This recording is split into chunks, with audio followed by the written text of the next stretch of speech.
ganda pa rin dito. Excited na akong makita si Lola.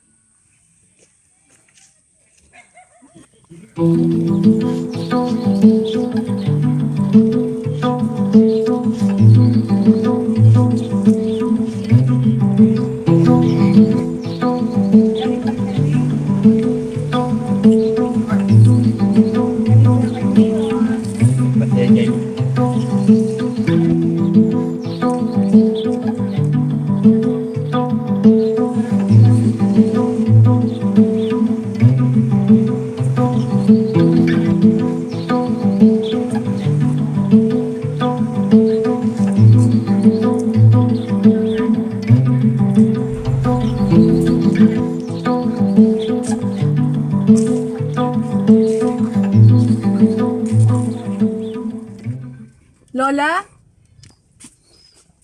Apo! Muna, halika dito. Ang ate Maya mo, dumating na. Ay, Lola. Mano po? Namiss ko po kayo. Namiss ka rin namin. Hi, ate! Ay, Mona, ang laki mo na. Halika muna tayo sa loob. Sige po. Ako na po magdadala ng gamit mo. Halika muna, Iha. Maupo ka muna dito. Ay, nakakapagod naman ang biyahe. Bakit pa kasi hindi ka hinatid ng tatay mo? Buti at alam mo pa ang daan papunta rito. Pumunta po kasi si Papa sa Cebu. Nagdala po ng donation para doon sa mga naapektuhan ng lindol. Tsaka alam ko naman po ang daan papunta dito. Mabuti naman kung gayon. Kumain ka na ba? Halika, kumain muna tayo at pinaghanda kita ng masarap na pagkain dahil alam kong pagod ka sa biyahe. Sige nga po, Lola. Namiss ko din po yung mga luto nyo eh.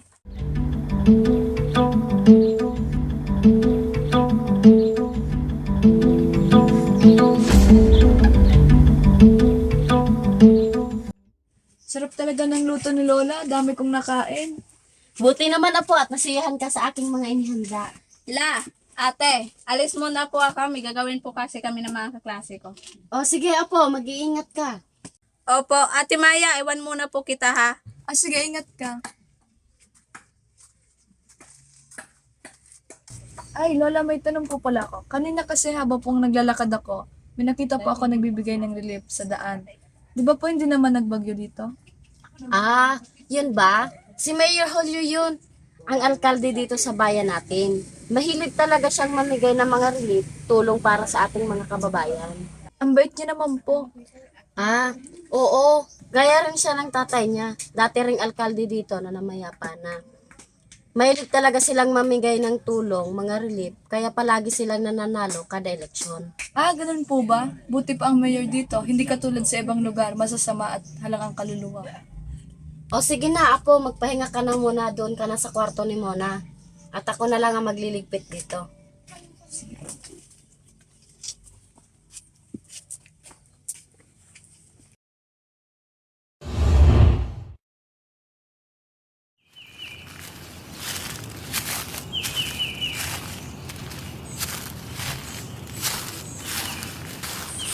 Kasi may babayaran pala kami sa para yan. Oh, magkano daw ba? One side po raw. Parang ang laki naman nun, pero pag may natira pa tayo na palay na ibebenta, babayaran natin yun. Sige po, sana meron pa po tayo sa reserve. Kaya nga eh. Pero uunahin natin yung pangangailangan ng school. Halos lugod pabit ang ating dinanas, pero hindi pa rin tayo sumasapot sa pera. Oo nga eh. Pero sinangla kasi ito ni Papa ang lupa. Kaya kailangan natin magbigay ng porsyento sa kung sino man na Poncio Pilatong napagbenta nitong lupa.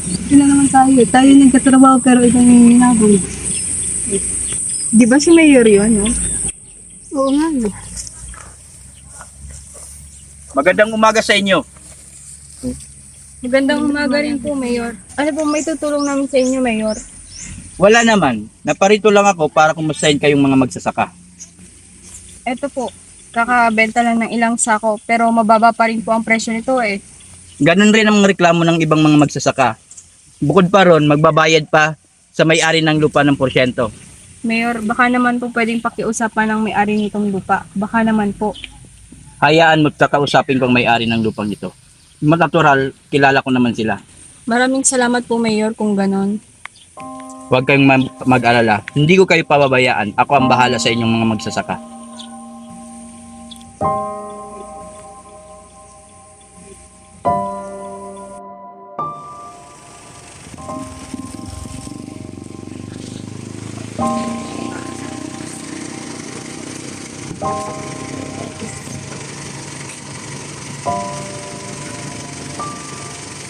Sir, ito na po yung perang galing sa magsasaka.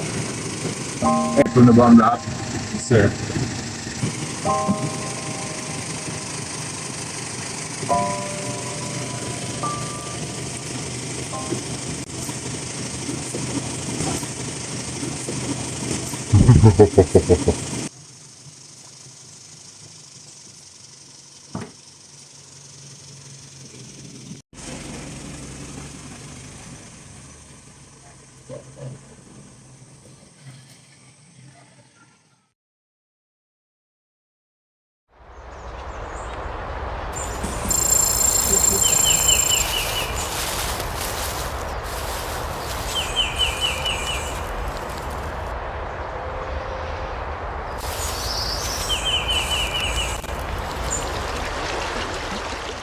Andito na po tayo, Mayor.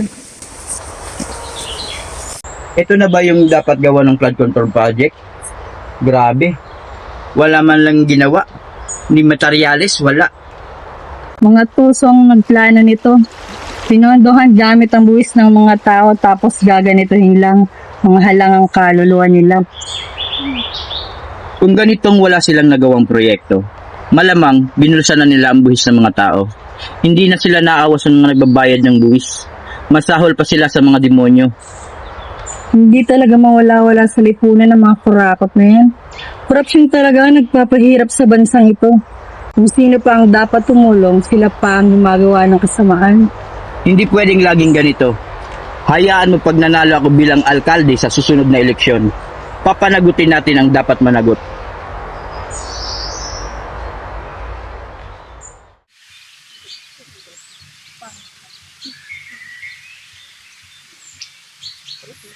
Pati pala dito hindi nakaligtas sa mga ghost project na yan la.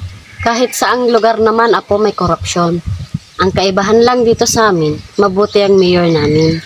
Hindi niya naman kasi hawak yung mga malalaking proyekto na yan. Kaya nga po, mabuti na lang matapag si Mayor. Hindi niya pinapabayaan ng mga tao rito. Hindi talaga ate. Palagi nga siya nagbibigay ng mga tulong sa mga estudyanteng kagaya ko. Mga gamit, allowance, kaya nakakagaan sa sitwasyon namin. Talaga ba? Ginagawa niya talaga ng mabuti ang trabaho niya, no? Siyempre, ganyan naman talaga dapat ang mga nasa posisyon sa gobyerno. Kaya yang si mayor, laging binoboto ng mga tao yan. Sana lahat ng nasa gobyerno kagaya niya.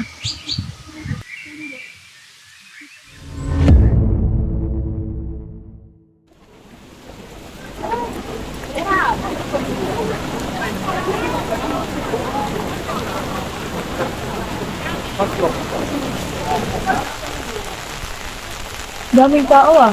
Parang may gulo. Ano kaya yun? Gising ka na pala, Apo. Halika, mag-almusal ka muna. Labat yung mga taong nagkumpulan sa labas. La! Ate! May nakita daw bangkay sa kakahuyan. Ano? Bangkay? Diyos ko naman! Hala! Sabi daw po ng mga nakakita, dalagang babae daw po. Aswang daw po ang may gawa. Aswang? Eh paanong may aswang? Wala namang aswang dito ah. Oo nga. Tsaka sa panahon ngayon wala nang aswang. Baka naman na-rape at pinatay. Gutay-gutay daw po ang katawan at wala nang lamang loob. Ay, Diyos mio, Panginoon ko. Ano bang nangyayaring ito? Totoo ba yan? Baka galit lang yung pumatay. O kaya yung mga sindikatong pumapatay at binibenta yung lamang loob ng mga biktima. Tsaka 2025 na ngayon, siguradong wala ng aswang. Wala ba ditong CCTV? Apo, hindi naman kasi imposibleng mangyari yon. Kasi liblib ang lugar na to, hindi to gagaya ng Maynila. Kaya posibleng may gumagala pa rin ditong mga halimaw. Tama si Lola ate. Ang totoo niyan, bago ka pumunta rito ng isang buwan, may lalaking na pinatay rin sa kakahuyan. Ganon din ang sinapit. Gutay-gutay din ang katawan at parang kinain ng lamang loob. Di namin alam kung sino ang may gawa. Akala namin may galit lang sa kanya. At ngayong naulit na naman ang mga pangyayaring ito, ay hindi malabong totoo ang sinasabi nila Naaswang nga ang pumatay sa kanila. Diyos ko, ngayon pa nangyari ito kung kailan nagbabakasyon ka rito. Kaya kayong dalawa, magdobli ingat kayo. Wag na wag kayong lalabas, lalong-lalo na sa gabi.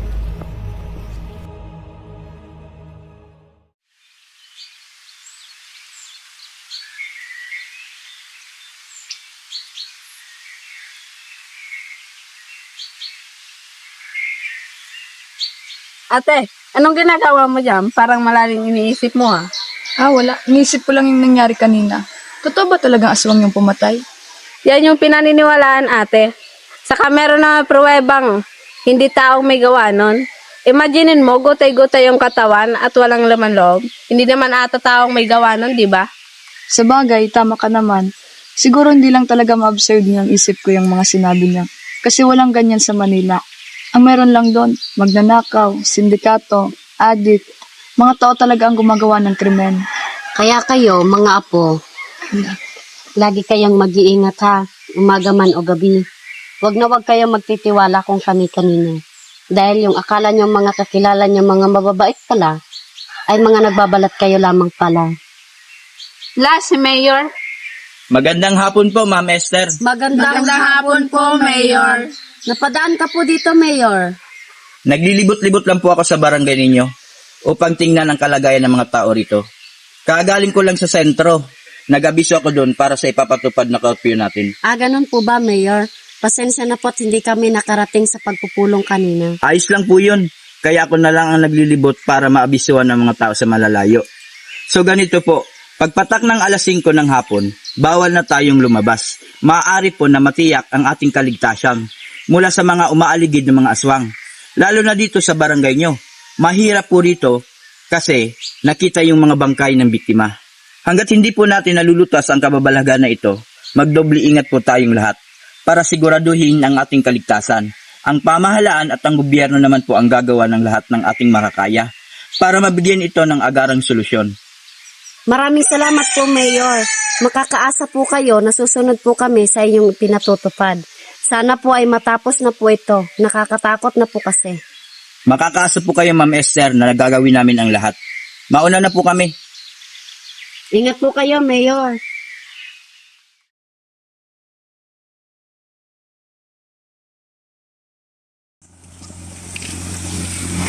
Ay, sorry po.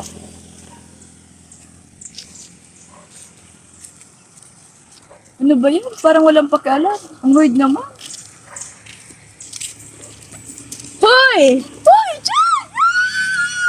Kailan ka pa dumating? Isang araw pa, be. Ikaw, kamusta ka na? Magyawa ka na ba?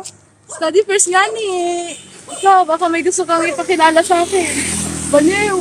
Kaya nga umuwi ako dito para makapaghanap ng peace of mind. Peace of mind!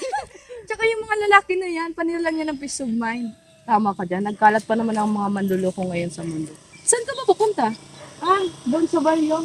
May event kasi ngayon si Mayor. Gusto ko sanang pumunta. Yan po naman ang leader sa mga lumuloko. Ha? Wala. Tara na. Samahan kita.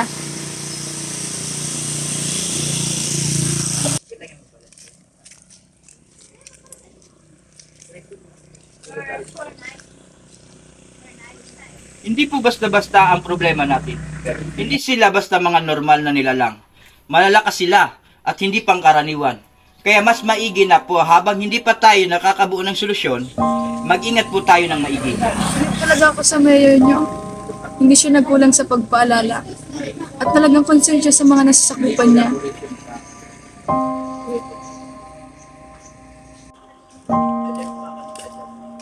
Lugi na naman tayo nito. Kawawa naman yung magsasaka. Jai! Uy! Okay ka lang? Oo, okay lang ako. Maya, huwag ka agad maniwala sa pinagsasabi nila. Ha? Sino? Sila. Bakit naman? Mabait naman si Mayor eh. Kita ko kung paano siya ka-concern sa lahat ng nasasakupan niya. Bakit hindi paniwalaan? Huwag ka agad-agad maniwala. Tara na.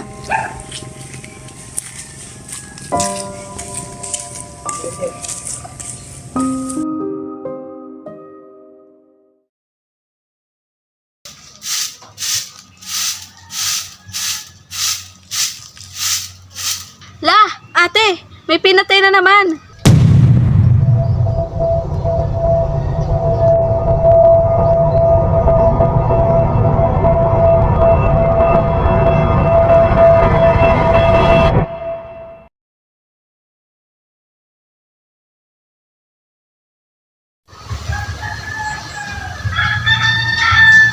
Perfect.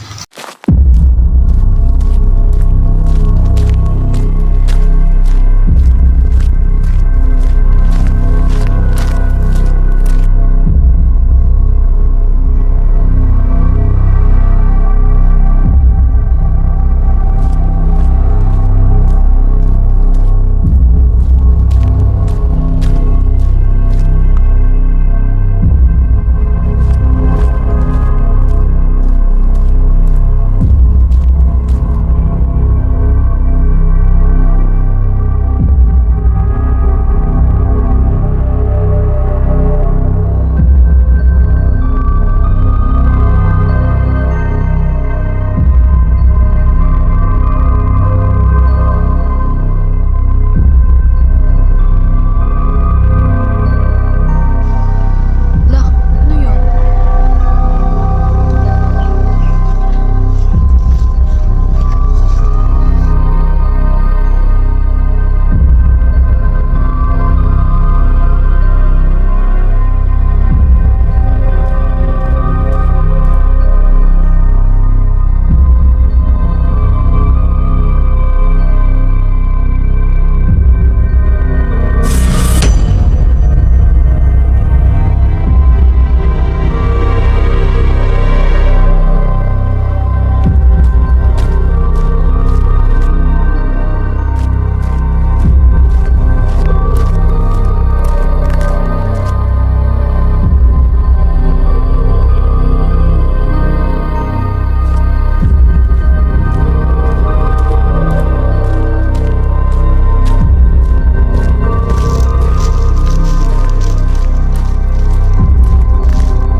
Saan ka pupunta?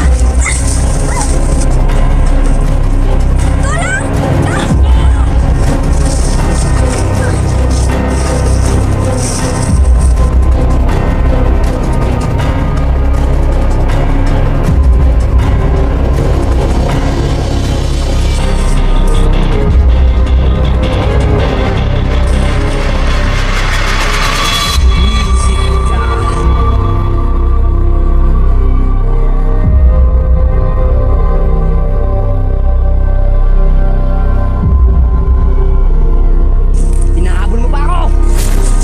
Tayo!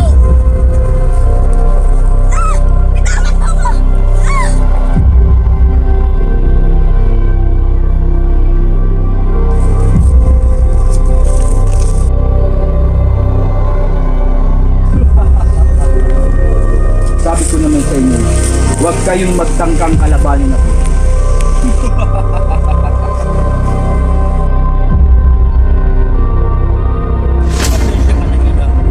Kailangan mo na magpaalam sa mundo.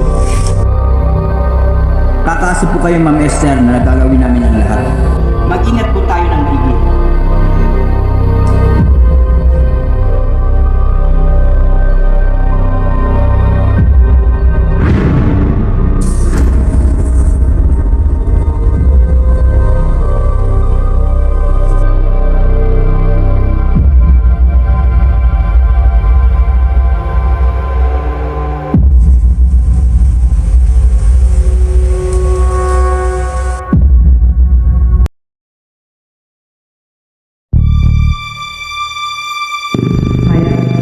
Magkakagad maniwala sa akin nagsasabihin. Ha? Sino? Sila? Bakit naman? Mabait naman si Mayor eh. Kita ko kung paano siya kakonsen sa lahat ng nasakupan niya. Bakit hindi paniwalaan? Magkakagad-agad maniwala. Huwag kayong magtangkang kalabanin ako. Pasensya ka na, Iha. Kailangan mo nang magpaalam sa mga. Buong akala ko ay kagaya siya ng kanyang ama na may tapat at mabuting puso. Siya rin pala ang may kagagawa ng mga karumal-dumal na ito. Akala ko rin po.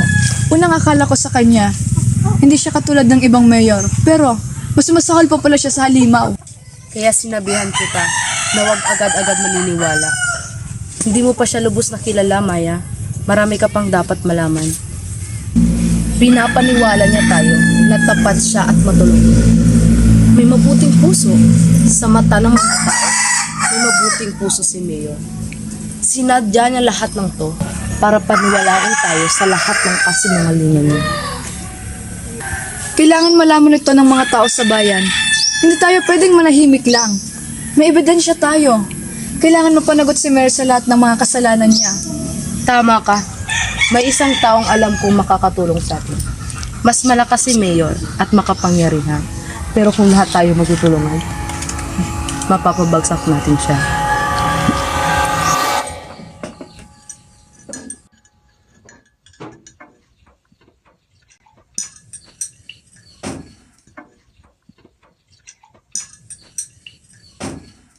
Ate, nagpaplano si Maya na i-expose si Mayor. Siguro, oras na para tapusin ang mga masasamang plano ni Mayor sa bayan na to. Alam kong marami kang maitutulong. Sana naman, ate. Takot ako, Chay. Natatakot ako sa pwedeng mangyari. Makapangyarihan ng pamilya ni Mayor. Kapag nalaman niyang kinakalaban natin siya, maaaring papatay niya tayo kagaya ng mga biktima. Pero hindi matatapos ang gulong ito, ate. Paulit-ulit lang may mamamatay. Paulit-ulit lang maniniwala ang mga tao sa kasinungalingan ng Mayor Julio na yan. Paulit-ulit lang tayong maghihirap. Gusto kong tumulong, Chay. Gusto kong paalisin sa pwesto si Mayor. Pero natatakot talaga ako. Hawak niya ang buhay nating lahat. Baka mapahamak lang tayo. Kung walang magsasalita, kung walang maglalakas ng loob, mabubuhay tayong lahat sa takot. Kailangan ka ng bayan natin. Magkapangyarihan tayo kung lahat tayo magtutulungan.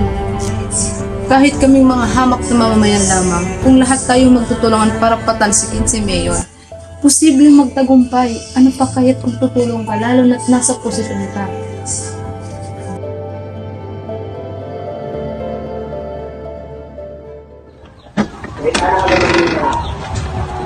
Ako ang vice mayor ng bayan na ito.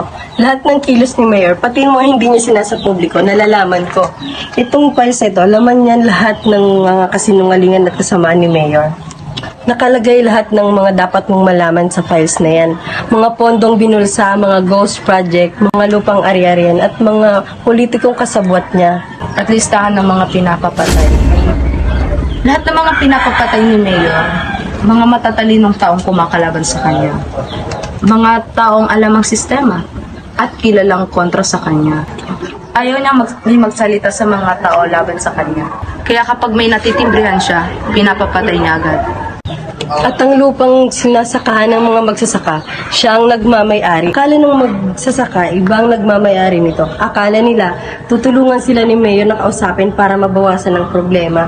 Ang hindi nila alam, si Mayor lang din ang nagmamay-ari.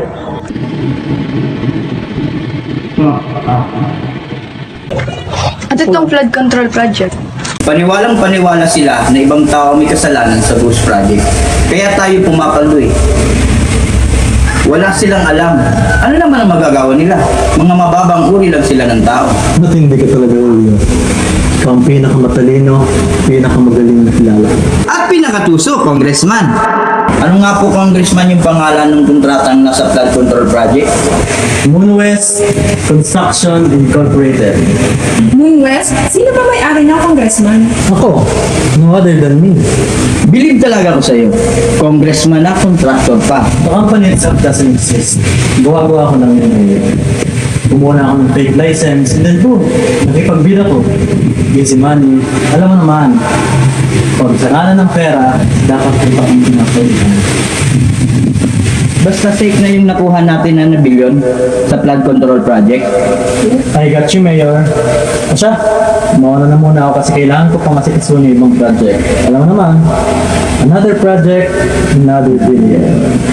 Siya rin ang nangurakot ng pondo. Matagal ko nang nalaman ng mga yan. Pero natatakot akong magsalita dahil buhay namin ang nakasalalay. Ang isa pa, wala akong may labas na ebidensya. Ngayon, meron na tayong mailalabas na ebidensya. Malaking ebidensya ito. At kapag napanood ito ng mga tao, malalaman nila ang totoo. Na si Mayor talaga may pakana ng lahat ng ito. Malaki ang posibilidad na mapabagsak natin si Mayor. Mabigat na ebidensya ang hawak natin. Mamimigay siya ng sobrang may mga lamang pera para bilhin ng boto ng mga tao. Bago mangyari yon, ikakalat natin ang bidyong nakuhanan mo. Papalabas natin sa mga tao ang katotohanan na hindi nalalaman ni Mayor. Pero mag-iingat tayo. Isang maling kilos, buhay natin ang kapalit. Makapangyarihan si Mayor. Pero kaya-kaya natin siyang tanggalan ng kapangyarihan kung tayong lahat ay magkakaisa.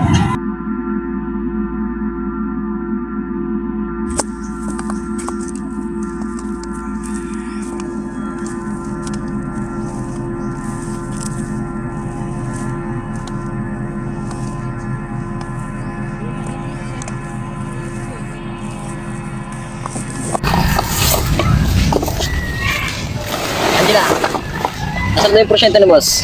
Bigyan niyo na. Baka pwedeng bukas na lang po. Kulang po kasi ang pera namin ito. Magmamakaawan po kami sa inyo. Anong bukas? Ngayon nga, di ba? Magagalit si boss. Akin ang bayad. Bukas talaga magbabayad na kami. Kailangan pa kasi namin ngayon ng pera. Ginagago mo ba ako? Oo, sige. Madali lang naman ako kausap eh. Magbabayad kayo ngayon o dadaling ko kayo kay boss. Pumili ka. Pera o ang katawan nyo. Kayo ang magdesisyon. Ito na ang pera. Magbabayad naman pala kayo eh. Hindi pa kayo pagbabantaan, hindi pa kayo magbibigay. Sa susunod, magbayad na kayo kung ayaw nyo masaktan.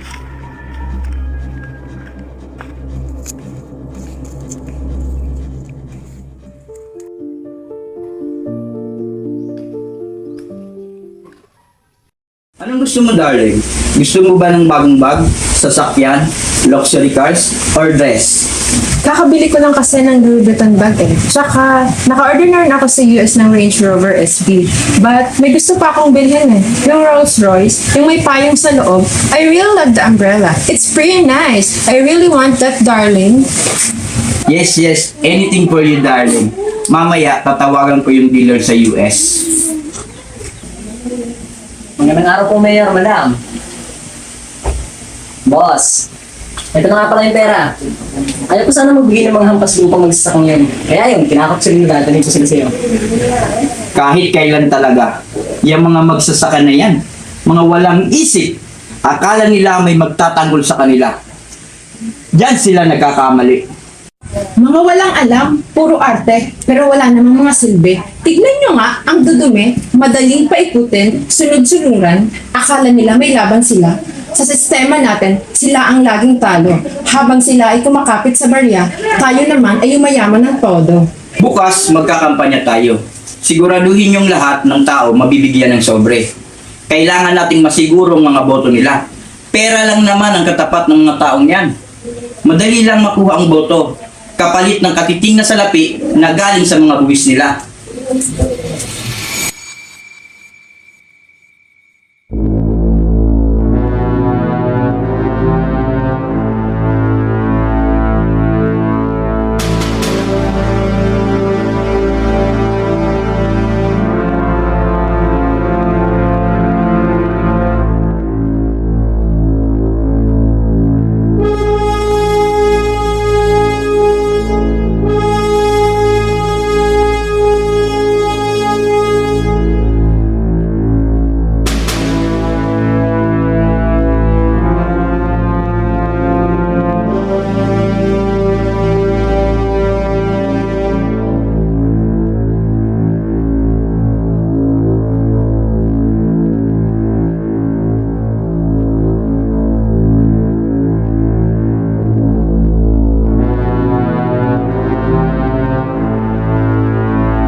Panigurado, panalo naman ako nito.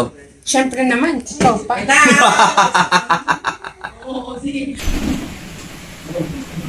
Boss, para saan ito? Resulta yung boss ng eleksyon. Nasaan si Saldi? Wala na boss, nawala ng polis. Buti na lang nakatakas ako. Ano to?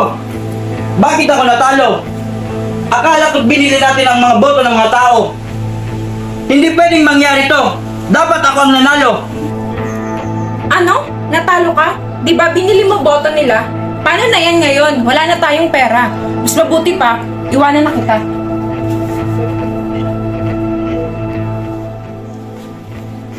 Sandali! Huwag mo akong iwan! Wala kang kwenta. Huwag kang umalis! Boss, anyari boss? Boss!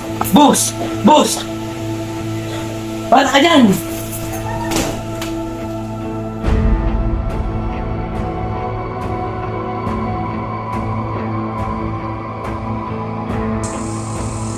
Lote, natalo si Mayor. Nagtagumpay tayo. Chay, natalo si Mayor. Walang bumoto sa kanya. Namulat na ang mga tao. Namulat na sila sa katotohanan. Sa wakas, wala ng tuso ang mamumuno sa bayan na ito. Malaya na tayo mula sa kasamaan ng ating mayor. Sa wakas, hindi na tayo maghihirap. Makukuha na natin ang buo ang pera nating pinaghirapan. Malaya na tayo makakapagsakay sa Regina Rioja. Wala nang mamamatay. Wala nang kasinungaling tatakip sa ating mga mata. Wala nang demonyong maghahasik ng kasamaan sa gobyerno ng bayan nito. Hindi kailanman matatalo ng kasamaan ang kabutihan. Hindi habang buhay mabubuhay ang tao sa takbo. Hindi mananatiling nakaupo sa pwesto ang mga abusadong pulitik. Wala sa kanilang kapangyarihan.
Nagsisilbi ka